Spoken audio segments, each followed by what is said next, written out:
Seorang pria dengan hati-hati mengamati sekeliling dengan kamera. Tiba-tiba semak-semak di depannya bergerak sedikit. Sepertinya ada sesuatu yang tersembunyi di dalam air. Ya ampun. Ternyata itu adalah seekor buaya raksasa. Pria itu ketakutan dan kamera di tangannya terjatuh ke tanah. Dia berpikir bahwa jika diam, buaya tidak akan menyadarinya. Namun, lengan yang terluka justru membongkar posisinya. Buaya itu membuka mulutnya yang besar dan terus mendekat. Pria itu hanya bisa mengambil kameranya dan berlari secepat mungkin.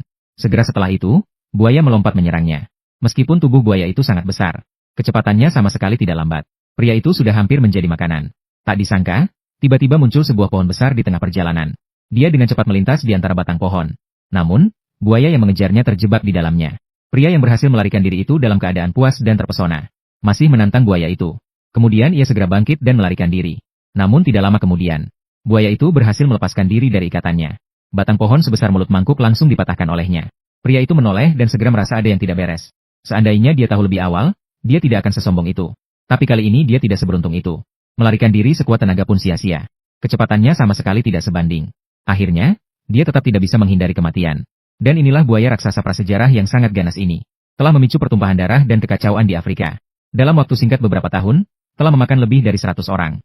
Penduduk desa Setem.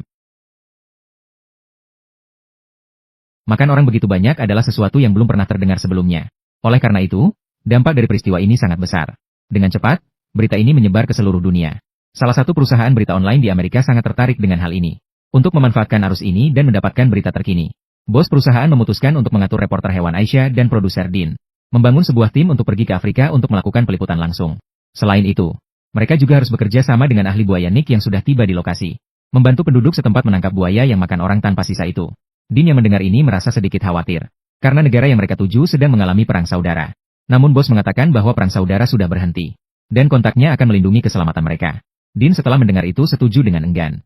Karena waktu yang mendesak, perusahaan bahkan mengirimkan secara khusus sebuah pesawat pribadi untuk mengantar mereka ke tujuan. Yang ikut serta adalah kameramen Lau Hei. Yang datang untuk menjemput mereka adalah kontak yang disebutkan bos. Dia adalah seorang pejabat pemerintah setempat. Dia akan mengirimkan 2 orang bersenjata untuk melindungi keselamatan Dean dan rombongannya. Kemudian mereka berhasil bergabung dengan Nick. Kemudian mereka tiba di lokasi kejadian. Di bawah pimpinan Nick, penduduk setempat telah memulai usaha untuk menangkap buaya. Mereka membuat sebuah kandang besi yang sangat besar. Setelah semua persiapan selesai, waktu telah memasuki malam. Besok mereka akan resmi melakukan tugas penangkapan. Namun sebelum itu, sekelompok orang juga bertemu dengan dukun yang paling dihormati di suku. Kakek, konon dia bisa meramal hidup dan mati orang lain. Terlihat dukun mulai melakukan semacam ritual. Dia mengucapkan beberapa mantra yang tidak bisa dipahami. Dia juga menghembuskan asap rokok ke wajah orang-orang. Akhirnya dia meracau kepada mereka. Jangan sekali-kali pergi. Kata-kata dukun itu tidak terlalu diperhatikan oleh mereka. Keesokan harinya, mereka mulai bertindak sesuai rencana. Seluruh penduduk suku datang ke lokasi. Nampak sekali betapa mereka membenci buaya itu. Tak lama kemudian, pemuda yang kuat mengangkat kandang besi. Dengan kekuatan besar, mereka berangkat menuju tujuan. Orang tua, lemah, sakit, dan cacat membawa makanan di belakang. Pemandangannya bisa dibilang cukup megah. Mereka melintasi padang rumput yang luas. Terus berjalan hingga sore. Akhirnya tiba di wilayah munculnya buaya. Beberapa orang segera mulai menyiapkan perangkap. Memasukkan seekor kambing ke dalam kandang besi. Juga ada 1 ember besar cairan tidak dikenal untuk menarik buaya. Selanjutnya hanya perlu bersembunyi tidak jauh dari situ. Menunggu dengan tenang sampai mangsa tertangkap. Namun mereka terus menunggu hingga larut malam. Tidak ada tanda-tanda buaya yang terlihat. Ketika semua orang mengira malam ini harus kembali tanpa hasil, tiba-tiba terlihat gerakan di permukaan air dari monitor. Itu adalah buaya yang muncul. Tapi tidak diketahui mengapa. Pihak tersebut tidak terpedaya. Langsung menghilang lagi di permukaan air. Melihat situasi itu, Nick dengan tegas menarik pelatuk. Menembakkan alat pelacak yang tepat mengenai buaya. Buaya yang terkejut itu melarikan diri. Sepertinya malam ini hanya bisa berhenti di sini. Keesokan harinya, semua orang segera datang untuk memeriksa keadaan. Namun mereka menemukan bahwa kambing di dalam kandang sudah hilang. Karena hujan sangat deras semalam. Rekaman CCTV juga tidak menangkap gambar apapun. Untungnya, alat pelacak menunjukkan bahwa buaya masih di dekat. Jadi setelah mengatur kembali perangkap, semua orang kembali ke camp. Hanya Lau Hei yang memegang kamera sendirian di luar. Dia merekam beberapa bahan tentang satwa liar. Bagaimanapun, sulit untuk datang ke Afrika. Tapi saat merekam, dia tiba-tiba mendengar suara mobil mendekat.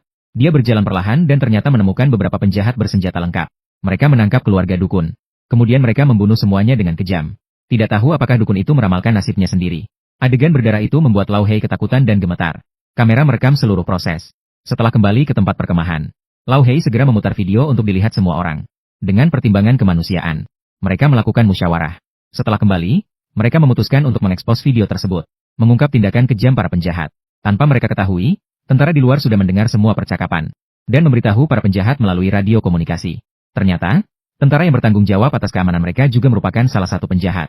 Sementara itu, penduduk desa Xiaohei diam-diam datang ke tepi sungai dalam kegelapan malam. Dia langsung masuk ke dalam kandang besi. Dia berteriak keras ke arah permukaan air, mencoba menggunakan tubuhnya sebagai umpan untuk menarik buaya. Namun karena terlalu panik, dia tanpa sengaja mengaktifkan jebakan di dalam kandang dan terperangkap di dalamnya. Saat itu, buaya tiba-tiba muncul di tepi sungai, menggempur kandang besi. Tubuhnya yang besar langsung menabrak kandang hingga terjatuh ke sungai.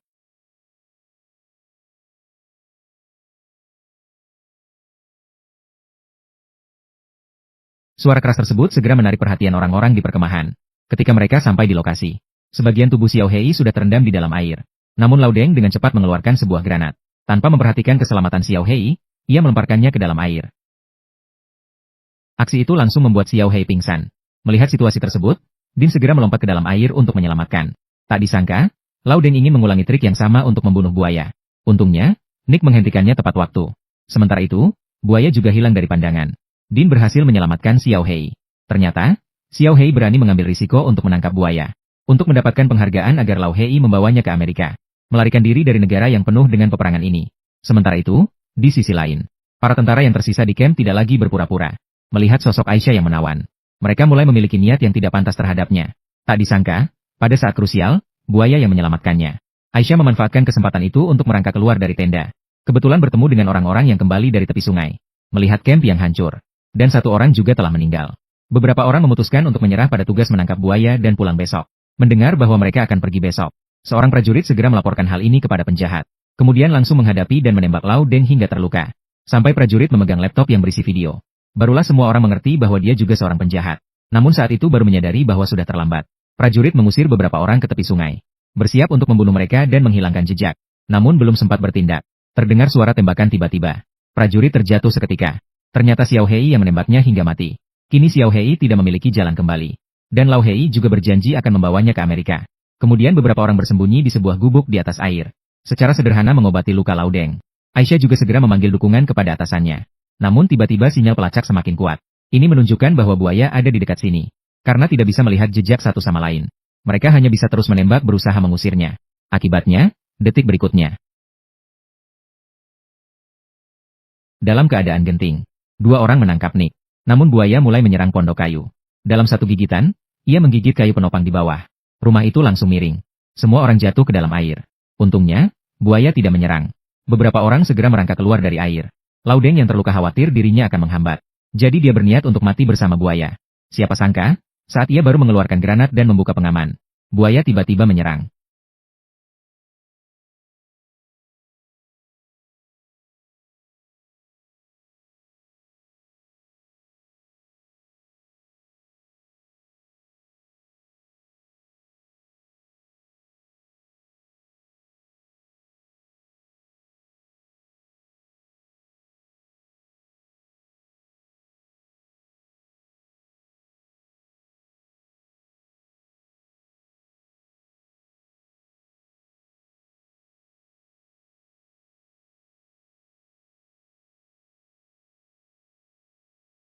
Melihat permukaan air tidak bergerak selama setengah hari, mereka mengira Laudeng sudah mengatasi buaya.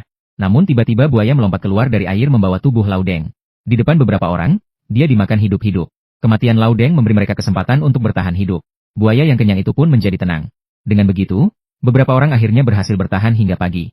Helikopter yang datang untuk menyelamatkan akhirnya tiba. Namun, saat mereka berlari dengan gembira ke arah helikopter, sebuah misil tiba-tiba datang menyerang. Demi keamanan, sopir hanya bisa memilih untuk membatalkan penyelamatan. Nick yang tidak patah semangat berlari mencoba untuk mempertahankan. Namun, detik berikutnya dia ditabrak oleh mobil penjahat yang datang. Dua penjahat keluar dari mobil. Tanpa berbicara, mereka langsung mengosongkan peluru ke arah Nick yang sekarat. Melihat adegan mengerikan ini, beberapa orang yang bersembunyi di semak-semak tidak berani bergerak sedikit pun. Namun, salah satu penjahat sepertinya menyadari keberadaan mereka. Dia mulai menembak secara membabi buta ke arah semak-semak.